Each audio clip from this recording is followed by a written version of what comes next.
اداروں یا کسی بھی کے خلاف نہ پروپگنڈا نہیں کرنا چاہیے، کسی ایسی بیرونی طاقتوں کے ساتھ مل کر کہ کسی ایجنڈے میں کام نہیں کرنا چاہیے۔ اب ان کے 38 مطالبات تھے، جس میں سے گورنمنٹ نے 37 مطالبات مان لیے ہیں۔ احتجاج اور دھرنوں کی وجہ سے سب سے زیادہ عام عوام کو نقصان ہوتا ہے، جو دیہڑی دار ہے، جو مزدور ہے، اس کو سب سے زیادہ نقصان ہوتا ہے، کیونکہ سب کچھ بند ہو جاتا ہے۔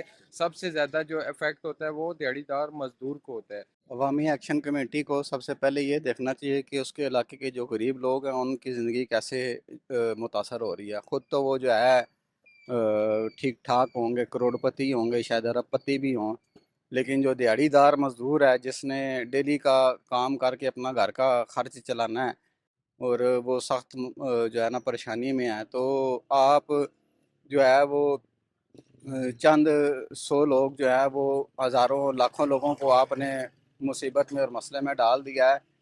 پہلے دوسری چیزوں کو بھی تو دیکھیں کہ باقی زندگی لوگوں کی غریبی کیسے متاثر ہو رہی ہے۔ پہلے آپ ان چیزوں کو دیکھیں، بعد میں جو ہے نا وہ باقی چیزیں آپ دیکھیں۔ تو اگر کسی چیز سے غریب مرتا ہے، اس کی زندگی میں اور مشکلات میں اضافہ ہوتا ہے، تو میرے خیال سے وہ چیز پھر صحیح نہیں ہونی چاہیے، صحیح نہیں اس کو ہم کہیں گے۔ اس وقت جو کچھ ہو رہا ہے ہمارے ملک کے خلاف جتنے دشمن ہیں یہ ان کے کہنے پہ ہو رہا ہے۔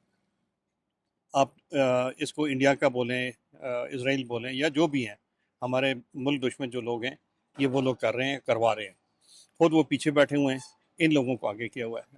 ہماری بدقسمتی ہے کہ ہم بغیر سوچے سمجھے ایسے قدم اٹھا لیتے ہیں جس میں ہم یہ نہیں دیکھتے کہ ہم اپنے لوگوں کے لیے کام کر رہے ہیں یا ہم کسی اور کے لیے کام کر رہے ہیں۔ ان کو آٹا سبسڈائز ریٹ میں مل رہا ہے، باقی چیزوں پہ سبسڈی ہے، ٹیکسز میں سبسڈی مل رہی ہے، یہاں پہ ٹیکسز بھی ہیں، سب کچھ ہے۔ اس کے باوجود بھی اگر وہ دشمن کے کہنے پہ کچھ کرنا چاہ رہے ہیں تو اللہ ان کو ہدایت دے۔ لیکن اس میں ہمارے ایک نقصان بھی ہے کہ اگر روڈ میں اگر بند ہوں گے اور ایمبولینس جا رہی ہے کسی مریض کو لے کر، تو وہ پھنس سکتی ہے روڈ کے دوران میں۔